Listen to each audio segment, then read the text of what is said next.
I've arrived at the childhood home of Harriet Tubman, one of the greatest pioneers and overall ambassador. And if anyone deserves praise all the time, it is certainly Harriet Tubman.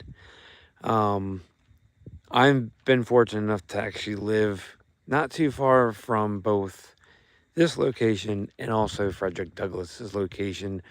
But this is actually the first time I've been here, which is, sad to say, but it does happen from time to time. For those of you joining me for the first time, welcome.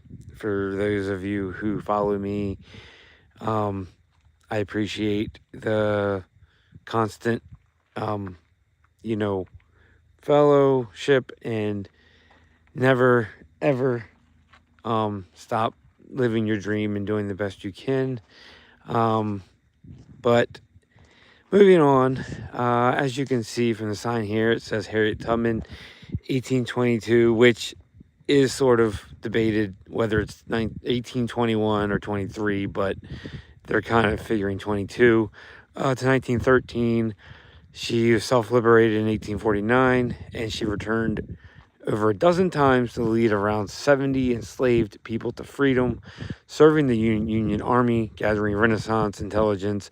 She became the first woman to lead a military operation, the River Raid, freeing over 750 people, settling in New York, where she provided housing for the homeless and elderly, and she championed racial and gender equality, leaving an enduring legacy of service to humanity.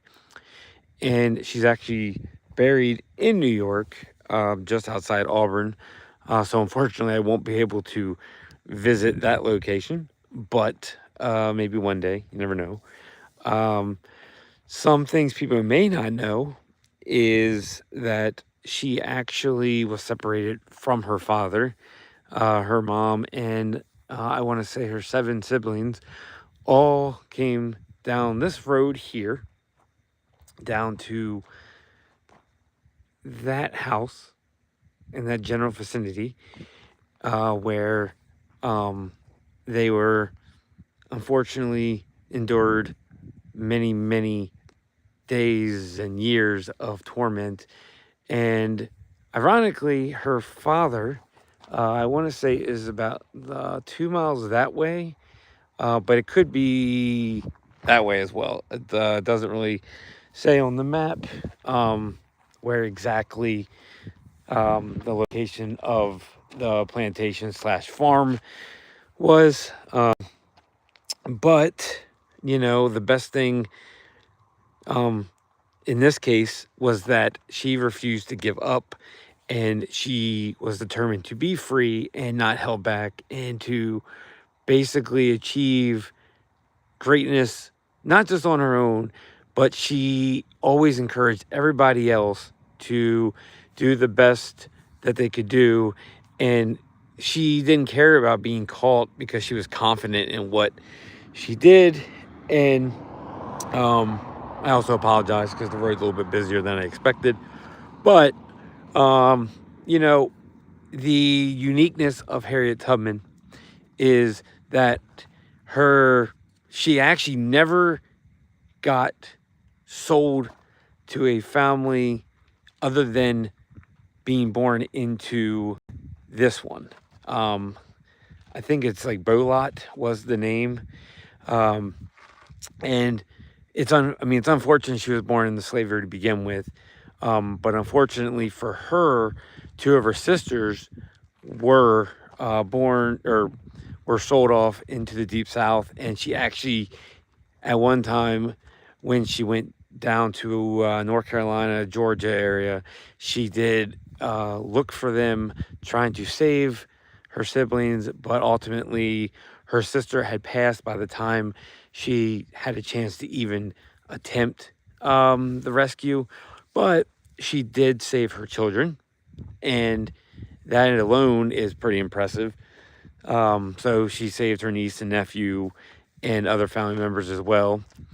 And, we unfortunately have to endure stupid crap like slavery to appreciate people who, would have been great regardless. And as you can see here, it says Finding Freedom, the Call of Freedom. 8,000 African American lived in this county, which is Dorchester County, and roughly half of them were slaves. And, you know, that's the thing, is a place like Bucktown, which is very little, it really has changed very, very little. It's a small town of like maybe 200 people. And, you know, the idea behind all this is to basically, they want to keep close knit families together, but also apart, just to add to the torment that they would get. And Harriet Tubman wanted to be different. And, back then, obviously, they thought all African Americans were uneducated idiots. But, that's where the humanity is stupid, because even if you feel like they're uneducated, they find ways to outsmart us and to be better than what we were back then as a society, because we were all pieces of crap thinking that one human life was less than another. And that's not how it should be. Harriet Tubman, even through all the torment that she went through, she literally loved everybody the same way. There was manuscripts saying that she loved her family that enslaved her, because it was one of the things where she still learned lessons of toughness and perseverance, which is crazy, because, if someone's beating me every day and whipping me and treating me like garbage and crap and whatever word you want to throw in there, F that, like F the system, like I would end up just exploding and probably hurting them and risking the consequence, because I wouldn't care. And that's the thing, is every day is a challenge, whether it's 1860 or 1960 or in 2060 when we get there. Like that's the thing. And as you can see, like there isn't much here. And it's cornfield and woods and a few farms. It's secluded, and no one would probably know what was going on here. And right here, from the age of 6, she was hired out by Bordis to work on the farms. And she suffered loneliness, emotional distress, depression, and she witnessed agonizing expressions of her two sisters and the grief of her parents, who, like I said, were separated, and she never saw them again. And one of the quotes that she's famous for is that I grew up like a neglected weed, ignorant of liberty, having no experience of it.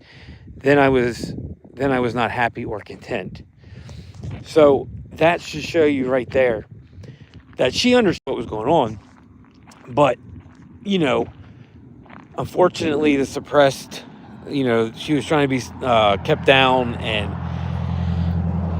from the greater good. And, I got to thinking, and I was having this conversation, earlier today, is she was the beginning of everything civil rights, which is monumental. And she lived, I want to say, like, I believe she was like 96, 97 years old, which back then, considering the endurance, or, the abuse she went through, that's impressive, because for sure she had cuts, infections, like all kinds of stuff that they didn't care about. They died, they just get another slave, because that's how they thought. And it's a piece of crap thinking. But just imagine if Rosa Parks, Martin Luther King, and Harriet Tubman were all born around the same time. I mean, could you imagine just the movement alone? Like, the Civil War, happened and slavery slowly trickled away. But if they were all born in like the 1820s and 1830s, and they were like in their mid 20s, 30 years old before the Civil War started, and they were making waves, I mean, this stuff would have been shut down way before, and the Civil War would have just simply been for political differences, and that's the thing. But every hero and warrior has their moment, and Harriet Tubman was her moment was in the 1820s to the 1900s, and then about, I want to say, probably 20, 30 years after her death, Martin Luther King was born, and then of course Rosa Parks. So at the end of the day, everybody has what they feel is justifiable, differences. And, but here's the thing is Frederick Douglass, Martin Luther King, Rosa Parks, Harriet Tubman, the list goes on, prove that while education is important and is needed, it's not everything, because education can still lead to ignorance and make you closed-minded. And that's the thing is with Frederick Douglass and Harriet Tubman being so close, not only in age, but birth and everything in general, and also distance not too far apart from here, they put their foot down and said enough is enough. And we today now, look at them as heroes and achievements throughout. Harriet Tubman Highway is 10 minutes from here. Like, I had to go on to Route 50, and it's dedicated to Harriet Tubman.